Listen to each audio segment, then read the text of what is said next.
Ahí nos escuchan, sí.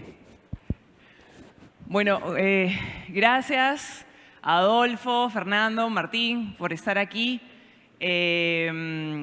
Bueno, si quieren nos tomamos primero un espacio cortito para presentarnos. Adolfo viene de Créalo, es el CEO.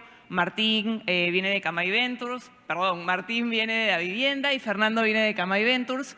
Les damos un espacio para que nos cuenten un poquito qué están haciendo justamente sus instituciones, cómo han cambiado y en qué se están enfocando el día de hoy. Gracias por la invitación, gracias a PECAP por organizar. Bueno, Adolfo Vinatea, el CEO de Créalo. Siendo muy breve, Créalo es el Venture Capital corporativo de Credicorp. Para los que no lo conocen, es una holding de servicios financieros que opera en la región. Y operamos mucho como un fondo de Venture Capital. Tenemos un mandato regional con mucho foco en fundadores de la región andina.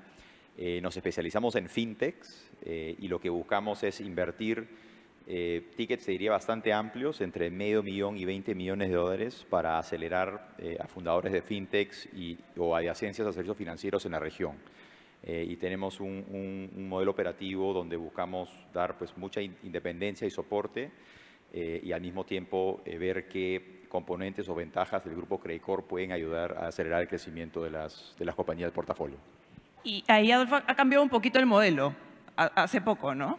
Sí, el modelo que les describo lo relanzamos a comienzos de año. Créalo, ya tiene 4 años de fundado. Creo que Credicorp tiene muchísimo mérito de haber incursionado en el tema de corporate venturing de diferentes maneras hace 4 años y con todos los aprendizajes de los primeros 3 evolucionamos el modelo operativo.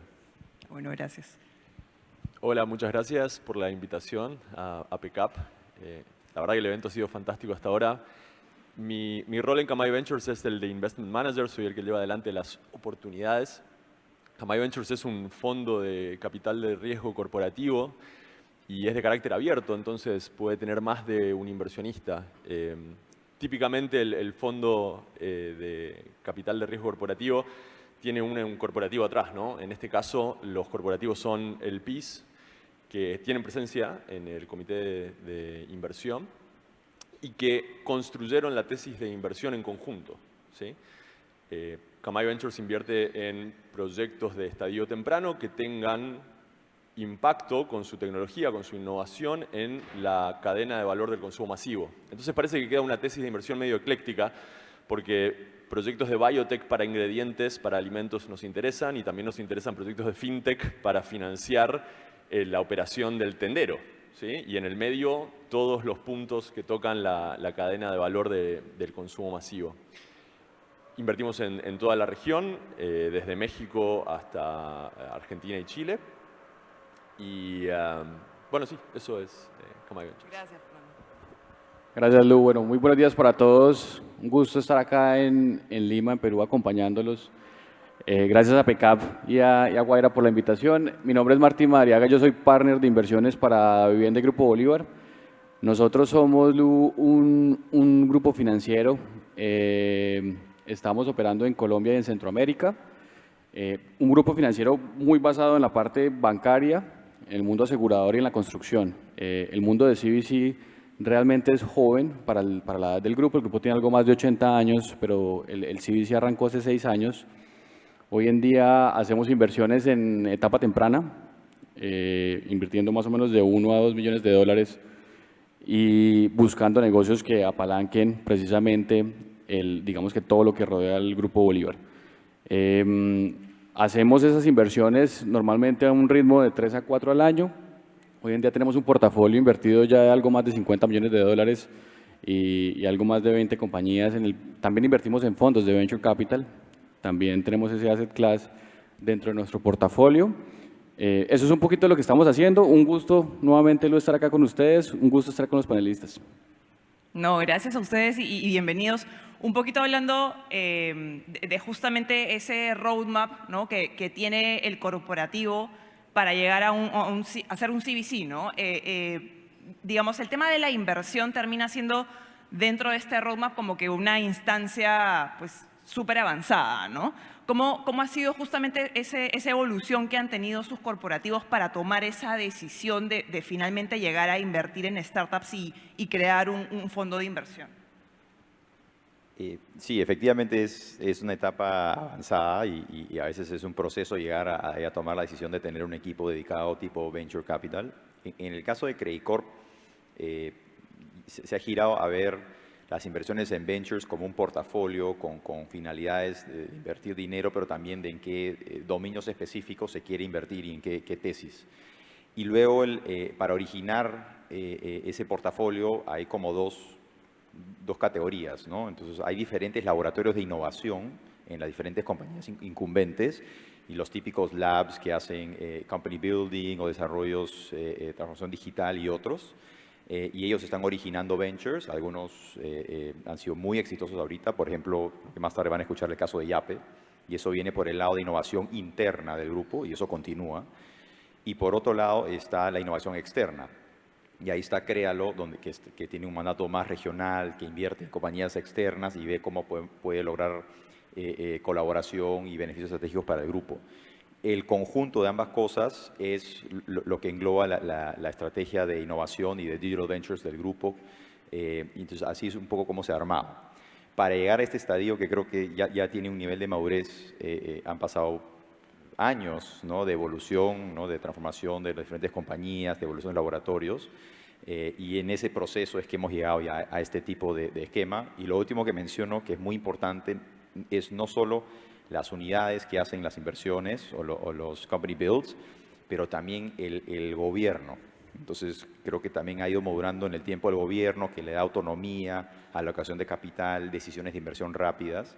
Y en nuestro caso nos ha beneficiado porque podemos operar con comité de inversiones, con procesos de inversión ágiles, de manera más independiente. Eso de repente no nació así, pero la evolución nos ha llevado a ese modelo. Y ahí aprovechando, Adolfo, lo que mencionas de cómo convive este tema de la innovación más interna, ¿no?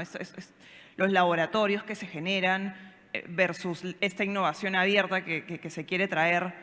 ¿Cómo convive? ¿Cómo han logrado una sinergia? Sí, no, muy buena pregunta. Cada uno origina ideas por su lado, obviamente con approaches muy distintos, que es crear algo de cero versus invertir. Pero igual entre nosotros conversamos bastante, porque finalmente estamos buscando de repente por diferentes caminos, pero resolver las mismas fricciones y resolver o tratar de predecir el futuro de los servicios financieros. Entonces, creo que es un ambiente donde cada uno está originando por su lado, pero de mucha comunicación y colaboración.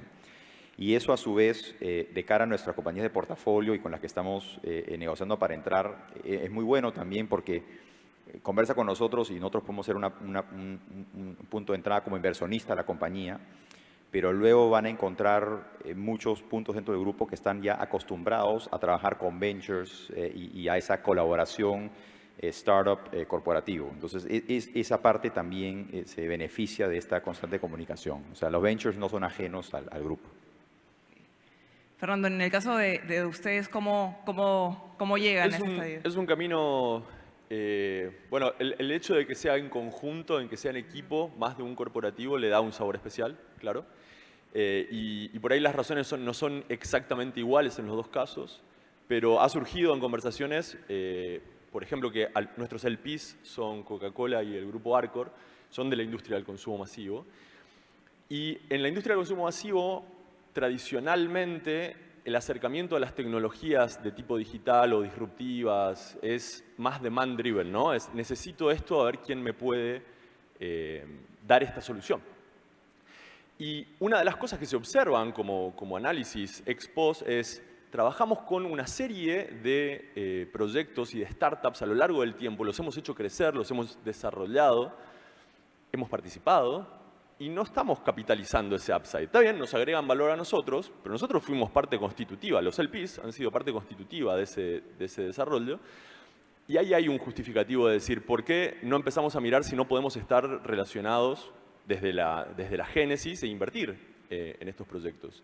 La otra parte que mencionabas de innovación abierta también es un constituyente que cuando uno analiza, digamos, ex post, participa del justificativo de formar un fondo de inversión. Arcor tiene un premio a la innovación que es importante en Argentina. Y cuando uno analiza ex post, también Arcor dice, pero ¿cuánto de lo que hemos premiado como innovación hemos podido incorporar? Y no hay una oportunidad en estar más cerca. El premio sigue, el premio se va a dar el año que viene, de hecho, pero ahora con un ojo de ver cómo nos podemos relacionar más de cerca. Y eso también justifica un poco el ímpetu de decir, tengamos un fondo de inversión. El hecho de que sea en conjunto tiene otras ventajas, ¿no? No solo quizás eficientizar algún tipo de operación. Me parece que va por ese lado, desde la innovación abierta hacia la madurez de, bueno, tengamos un fondo e invertamos nosotros, en el caso de Camay Ventures.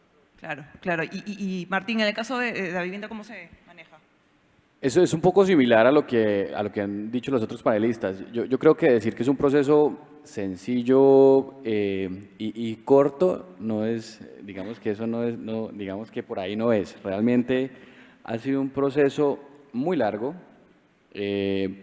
un proceso de evolución dentro del grupo, de evolución de las líneas de negocio, de evolución de la toma de decisiones, de evolución en la estructuración. Nosotros arrancamos con un programa de innovación abierta dentro del grupo hace casi 20 años y eso empezó a evolucionar y a transformarse. El grupo visitaban los ejecutivos Silicon Valley, visitaban ciertos, digamos que lugares de innovación importantes en el mundo y casi que se dio de manera natural que empezara, pero empezó mucho después. O sea, la innovación empezó hace 20 años y solo hace 6 hacemos inversiones, pero es un resultado precisamente de esa evolución que hemos tenido como grupo. También clave dentro de eso ha sido la estrategia del grupo de pensar más allá de 10 años, planeación 2030 y posterior a eso, creo que es clave para identificar las iniciativas que dentro del mundo de la tecnología nos van a apalancar llegar a ese punto donde queremos llegar dentro de 10 años. Realmente hace 6 cuando comenzamos inclusive fue de una manera casi que de casualidad. Nosotros digamos que tuvimos el privilegio de, en un programa que tenemos dentro del grupo, de conocer a la historia de Rappi en el 2015. Esa fue nuestra primera inversión que hicimos y esa inversión realmente nos aproximó mucho más aceleradamente al ecosistema de Venture Capital. Pero dentro del programa de Corporate Venturing del grupo tenemos hackatones, somos Venture Builders, somos Venture Client, hacemos alianzas estratégicas, hacemos adquisiciones, compramos startups y entre esas cosas también invertimos en startups. O sea que ha sido todo un proceso que yo diría que se apalanca en quizás 15 o 20 años de historia. Sí, eso suele ser procesos súper largos y que se va aprendiendo en el camino, ¿no? Se va probando muchos de estos vehículos, ¿no?, de innovación abierta hasta que finalmente pues, se toma la decisión. Y de cara un poco a la tesis de inversión que se maneja, ¿no? O sea, normalmente se dice que los corporativos tienen un componente estratégico muy importante, ¿no? Al momento de decidir entrar a crear un corporate venture capital. Pero ¿cómo convive ahí el tema del rendimiento de la inversión que se hace, ¿no? O sea, a veces dicen, no, es mucho más estratégico, realmente no buscan rendimiento, pero hoy sabemos que sí o sí tenemos que buscar ese rendimiento, que no es realmente puramente estratégica la decisión que se toma. ¿Cómo lo manejan en el caso de la vivienda? Yo te diría que hace parte del proceso en análisis. Claramente los corporativos somos regularmente 100% estratégicos. Lo que pasa es que dentro del proceso de análisis de la compañía no es que obviemos el tema financiero. Realmente el tema financiero, por lo menos en mi caso, es un tema que es muy importante porque finalmente la posibilidad de que esa compañía esté conmigo los próximos 5 o 10 años se me va a dar única y exclusivamente si esos emprendedores tienen una capacidad de levantamiento de capital, porque digamos que depende mucho de las tesis de los corporativos, pero en nuestro caso no fondeamos o no tenemos participaciones mayoritarias, sino regularmente minoritarias. Entonces, parte importante y obvio, lo central es encontrar un sponsorship dentro de las líneas de negocio, una persona que nos certifique y nos avale y nos diga, me encanta trabajar con esta compañía, pero no podemos obviar ciertos ítems importantes dentro del análisis de las compañías, como el retorno financiero, como sus unit economics, todos los KPIs que se están mirando.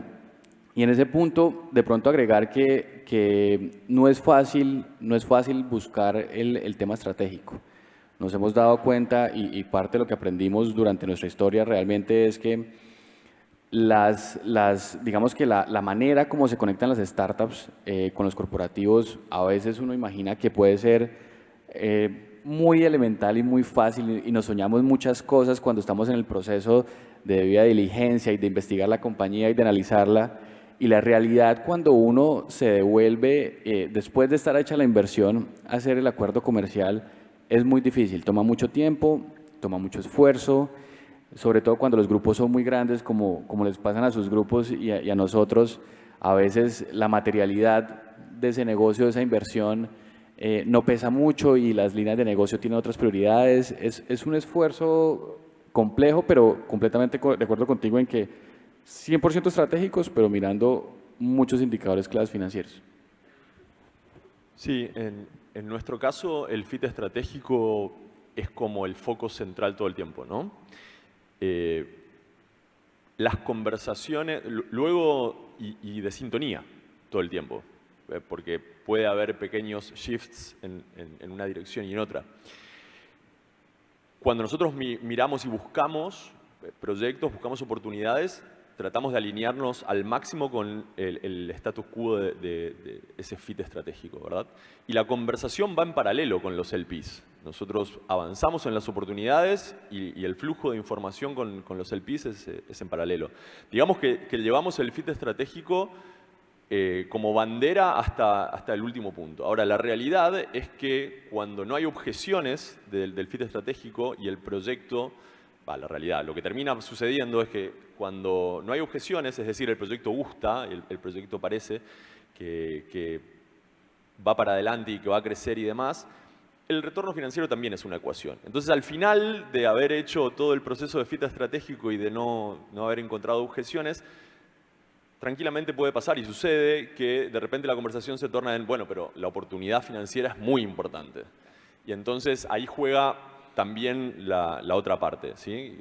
No vamos a proyectos que no son oportunidades financieras desde ya, pero hay ocasiones en donde el fit estratégico, podríamos decir, no está arriba del retorno financiero. Claro. ¿Sí? Eso se da al final de una conversación, que como te digo, la llevamos en paralelo, en donde el fit estratégico es casi que lo único que se discute, pero obviamente el proyecto tiene que tener un interés financiero también. Nosotros cuando estábamos rediseñando el modelo operativo, pusimos muy claro de que la propuesta de valor es doble. O sea, es adentro para el grupo, pero es para el founder. O sea, si no, esto no camina, ¿no? Entonces, la parte de la propuesta de valor con el grupo evidentemente tiene una parte pues, de benchmarking muy importante porque cada grupo es diferente y por tanto tiene necesidades diferentes, ¿no? Vimos muchos modelos de CVCs en Estados Unidos, hablamos con nuestros amigos de la región, con Martín hemos hablado muchas veces, eso lo hacen muy bien hace muchos años, y uno recoge y trata de estructurar la política de inversión que le crea valor al grupo. Y eso lo veo más como que el filtro o la tesis de inversión. Pero a la hora de invertir, la propuesta de valor es puramente para la startup y el founder. O sea, al final, la razón de ser de la inversión no puede ser el dinero, es porque le estás creando un valor adicional más allá del capital, si no eres un inversionista más, ¿no? Lo hicimos muy explícito, primero hacia adentro del grupo. O sea, al final nosotros invertimos para crearle valor a la compañía. Y los founders quieren que la compañía crezca y eso evidentemente redunda en un valor financiero. Entonces, esa es un poco la manera de juntarlo. El valor estratégico viene de escoger dónde invertir, los planes de colaboración, cómo vamos a ser mutuamente beneficiosos, pero eso tiene que al final reflejarse en un crecimiento financiero que también se mide y que tiene que ser muy objetivo para nuestros socios en las compañías. Entonces, eso también fue un proceso, pero creo que ha sido bien importante porque también alinea mucho los intereses post-inversión. Entonces, así es como lo vimos. Claro, claro, ahí lo que decías también es bien interesante, ¿no? O sea, el efecto que le da al founder, el valor que el founder ve en el corp, ¿no? Más allá de la inversión, pues termina siendo esta oportunidad de realmente comercialmente amplificarse a niveles que probablemente ellos solos no tenían la capacidad, ¿no? Y justo hacia ahí va mi siguiente pregunta, ¿no? Este ímpetu, esta necesidad a veces del startup de buscar entrar con un corp, ¿no? Que a veces se apuran y no están en un estadio correcto como para realmente entrar, ¿no? a hacer proyectos con un corporativo, puede hacer que pues, esta relación que se intenta crear sea terrible, incluso para el startup sea fatal y muere en el intento, ¿no? ¿Cómo ven ahí las características que debe tener o en qué estadio debe estar una startup para pretender, ¿no? entrar a trabajar con un corporativo, de repente no solamente en temas de inversión, sino en esta serie de vehículos de cara a innovación abierta con los que se puede empezar a trabajar desde un corporativo, ¿no? ¿Cómo lo ves, Adolfo? Es un tema bien importante, ¿no? Creo que es bien importante tener mucha claridad de ambos lados, porque finalmente por el lado del corporativo también hay ideas, tesis de inversión, de cómo te puedo ayudar, y uno tiene que ser muy transparente y sincero con los tiempos para asegurar de que las expectativas son las acordes. Y por el lado de la compañía también, de repente hay pues una intención de una colaboración o una conexión, una interacción técnica o comercial muy importante, pero usualmente hay dos temas que a veces se subestiman, que es importante que estén antes de meterle ese boost de escalamiento, ¿no? Uno, obviamente, el Product Market Fit tiene que estar bastante avanzado, porque la compañía puede estar intentándolo de a 50, 100 clientes y de repente lo enchufas a una base de cientos de miles de clientes y cualquier desviación o error en el Product Market Fit puede redundar en un backlash negativo. Entonces, asegurar que eso esté bastante avanzado. Y la otra parte que a veces se descuida por el ímpetu y las ganas es la escalabilidad por el lado técnico. Entonces, ok, fue muy bien comercialmente, pero algo en el backend se rompió, ¿no? O puede ser un estándar de ciberseguridad, puede ser escalabilidad en la nube, algún tema técnico que no se previó antes. Entonces, claro, en el papel son buenos problemas, porque significa que estás creciendo. Creo que lo importante es por delante tener una adecuada planificación para escoger el momento, ¿no? Creo que el error número uno que uno puede cometer es que uno firma el SPA o lo que fuera y el día siguiente estás enchufado a X, Y o Z, ¿no? Hay que planificarlo y hacerlo bien. Entonces, te diría que esos son dos temas de watch out que tenemos presentes. Bueno, nosotros en Camay consideramos que es nuestra responsabilidad velar por la integración entre ambas partes, ¿no? A veces la integración está más adelante en el tiempo y a veces es inmediata porque, bueno, por la cuestión estratégica que dijimos antes, es inmediato, ¿no? Así todo, la integración luego incluye departamentos que no son los que normalmente se relacionan con el fondo y uno tiene que tener preparado desde el fondo stakeholders con los cuales hablar y aceitar ese proceso. En nuestro caso, que invertimos en estadios muy tempranos, lo que típicamente nos pasa es que no están listos para trabajar con un corporativo gigante que puede ser o un cliente muy importante en términos de tomar recursos o un vehículo para llegar a un mercado mucho más grande. Como sea, muchas veces nos pasa que el espacio en donde los startups no están listos es en el encontronazo con ese tipo de cliente tan distinto. Cuanto más grande el corporate, más hay que navegar las aguas de la integración. Y bueno, y ese es un poco nuestro trabajo también, ¿no? Pero es un encontronazo cultural para el startup. Para el corporate también, obvio, pero el corporate va recibiendo, a medida que el fondo avanza, va recibiendo varios startups y para el startup es siempre el primer corporate. El gran Claro. corporativo, claro. Entonces hay un choque cultural ahí. Yo diría que es difícil, digamos, estar preparado para lo que va a ser. Hay que saber que voy a tener un choque cultural. Cada corporate es distinto y todos tienen sus mecanismos que acortan. Ayer en el panel de los corporates como el LPs, alguien decía, sería central que los LPs corporativos tengan un fast track para trabajar con los startups, ¿no? Que coincido, me parece una buena recomendación. En nuestro caso, nosotros tratamos de hacerlo eso desde el fondo, ¿no? De ser ese aceite que lubrica ese proceso. Yo creo que lo principal que habría que advertir al startup es, vas a ver que es diferente. Integrarte con el corporativo es diferente que por ahí otro cliente pyme o si tu negocio es B2C, más todavía, ¿no? Es más diferente. Claro. Martín. Yo creo que hay varios ingredientes bien importantes, agregando a los que ustedes dicen que estoy completamente de acuerdo. El primero que yo diría es que todos quieran. A veces ese parece obvio, pero no necesariamente todos queremos hacer algo al mismo tiempo, por decirlo de alguna manera.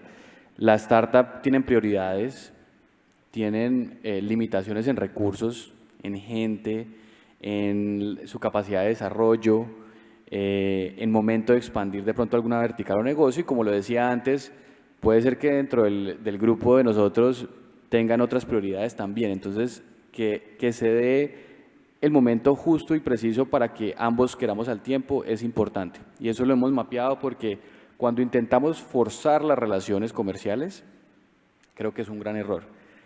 Hay otro punto importante, quizás si es dependiendo del corporativo, seguramente puede meterse más temprano o más tarde la startup. Para nuestro caso, y me imagino que le pasa mucho a Adolfo, somos bancos finalmente o entidades financieras reguladas, vigiladas, auditadas, supervisadas.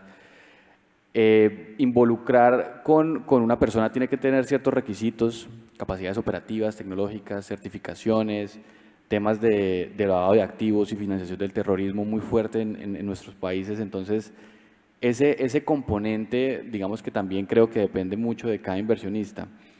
También hay un dolor importante y es el legacy tecnológico de los corporativos.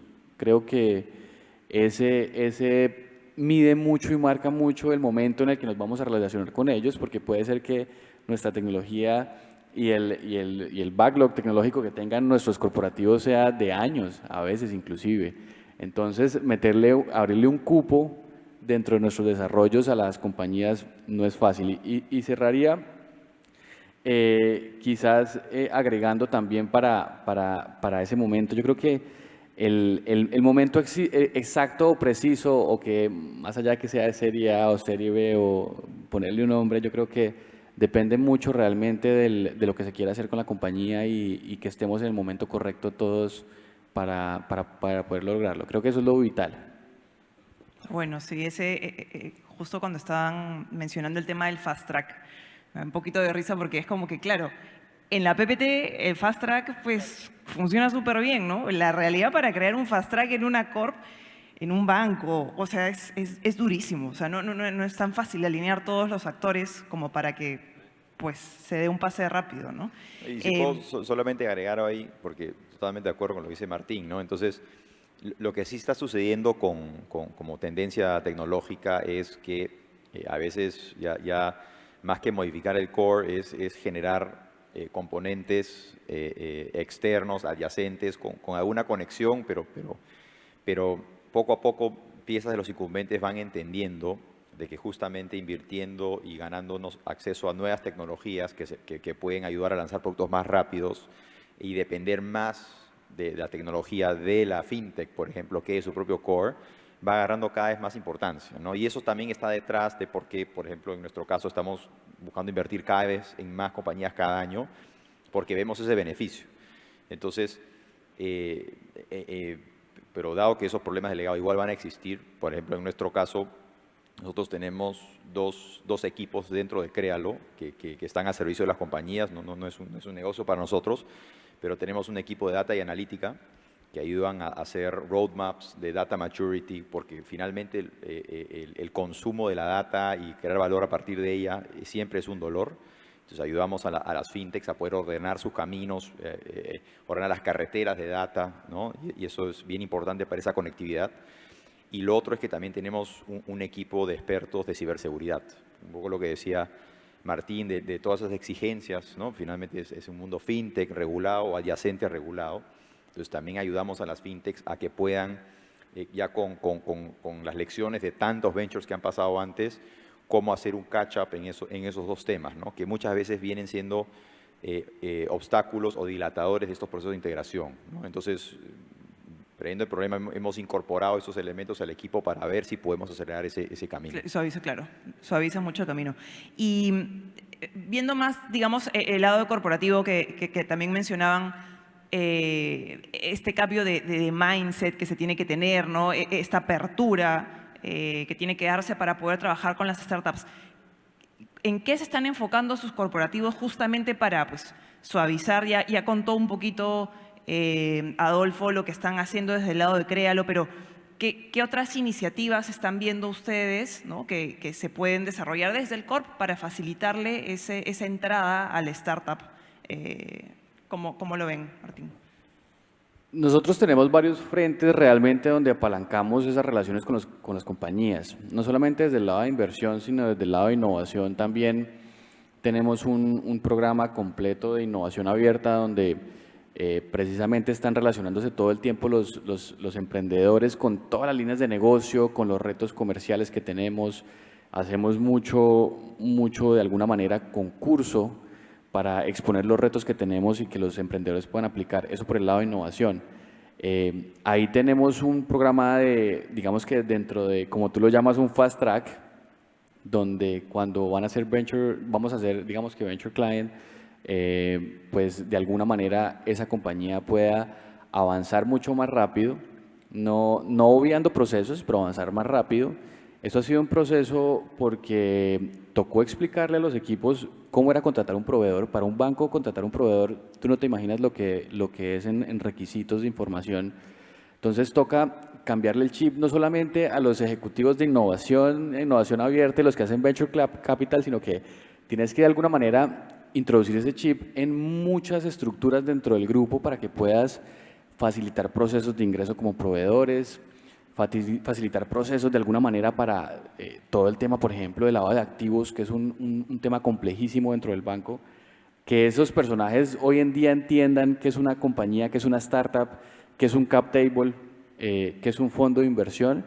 Ha sido todo un proceso, pero ha sido parte de lo que hemos logrado. Desde nuestro lado, además, tenemos un equipo muy similar al de Adolfo realmente. Está el equipo de inversiones, pero también está el equipo, digamos, que desarrolla negocios y hace alianzas estratégicas. Y esos personajes son los que buscan de alguna manera mantener a los sponsors dentro de las líneas de negocio actualizados en tendencias, en lo que se viene para el otro año, en lo difícil que está pero digamos que lo que va a repuntar de alguna manera en los siguientes meses. Y esas personas son las que se encargan de llevar de la mano, porque cuando sientas a una startup y a un corporativo, la diferencia en mentalidad es gigantesca. Para el corporativo, de pronto una relación es así de pequeñita, pero para la startup el negocio que está sentando en la mesa es toda su vida.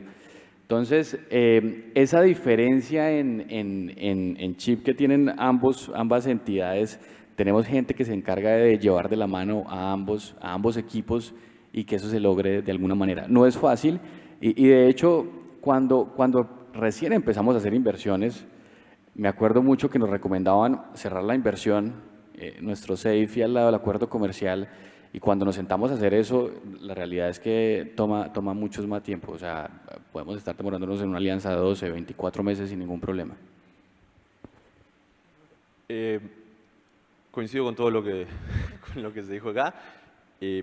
Cambiar no, pero exponer la actividad con startups dentro de los LPs para nosotros es muy importante. Lo hacemos periódicamente, todos los años nos juntamos con los LPs, hacemos un mega workshop a donde vienen más de 30 personas de diferentes departamentos y espacios, y la verdad que el entusiasmo que genera es muchísimo. Eso se hace una vez al año, pero después tenemos dentro del fondo tenemos distribuidas las relaciones con los LPs y con los stakeholders dentro de los LPs para mantenerlos actualizados de lo que viene pasando. Los incorporamos a la mesa con preguntas que vienen al caso, ¿no?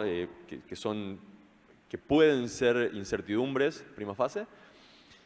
Y ese trabajo, la verdad que paga mucho. Digamos, hacer el workshop, mostrar cómo vienen los startups, mostrar en dónde están las tendencias, mostrar lo que estamos buscando, generar la polémica, que nos gritemos un poquito entre todos para realinear el fit estratégico nos paga un montón. Tener al LP comprometido, me imagino que es lógico que hace que las cosas funcionen mejor y que luego, cuando aparecen los proyectos, no sea algo que cae como un meteorito de otro planeta, ¿no? Es central para nosotros. Que no se entienden. Que entre los dos uno habla chino cantonés y el otro, pues, ¿no? Sí, ayuda mucho. Solo complementar, como es un viaje, el mindset es lo más importante, pero uno no tiene que saltar de frente como corporativo al lado hondo de la piscina e ir con un full-blown, no sé, pues, venture model, ¿no? Por ejemplo, el modelo como de Kamai es excelente, porque no requiere el armado del equipo, sino terceriza esa expertise. Es una manera de entrar a corporate venturing de una manera mucho más ágil. Algunos otros ejemplos, como te digo, Credit Corp, que ya viene transicionando varios años este camino, pues tenemos un full VC, tenemos laboratorio de innovación, incluso hay un tercer equipo, creo que no lo mencioné, pero el equipo está acá, que es un equipo de ecosistemas extendidos. Entonces, ellos firman entre 15 y 20 alianzas comerciales con startups de la región todos los años, que no requieren inversión en equity, sino simplemente alianzas comerciales. Entonces, una vez que el mindset está listo, creo que hay varias herramientas que los corporativos pueden usar para colaborar y trabajar con el ecosistema de startups. Y creo que eso es bien importante, ¿no? Creo que no hacerlo es, ¿no?, demasiado a un extremo, pero tampoco es que tienes que volver un full VC el día uno. Y hay varios caminos. Y ojalá que en ese sentido cada vez más corporativos y totalmente de acuerdo con la presentación anterior de Guaira, con lo que dijo José, el presidente de PECAP ayer. O sea, yo creo que hay una oportunidad para que más corporativos participen del ecosistema de startups y hay muchos vehículos para poder hacerlo. Entonces es cuestión de escogerlo, ¿no? Creo que la pregunta le has dado uno es mindset y ponerle un poco de governance y agilidad a eso para que pueda ser exitoso. Creo que son los dos ingredientes mínimos indispensables. Luego el modelo operativo, cómo hacerlo, son varios y cada uno puede encontrar lo que le funcione. Sí, y es un poco también probar, ¿no? y a ir corrigiendo en el tiempo, ¿no? No hay necesariamente una fórmula. Bueno, muchas gracias a Adolfo, Fernando, Martín, y bueno, animamos a más corporativos a que se puedan sumar justamente a este tipo de iniciativas. Gracias. Muchas gracias. Gracias.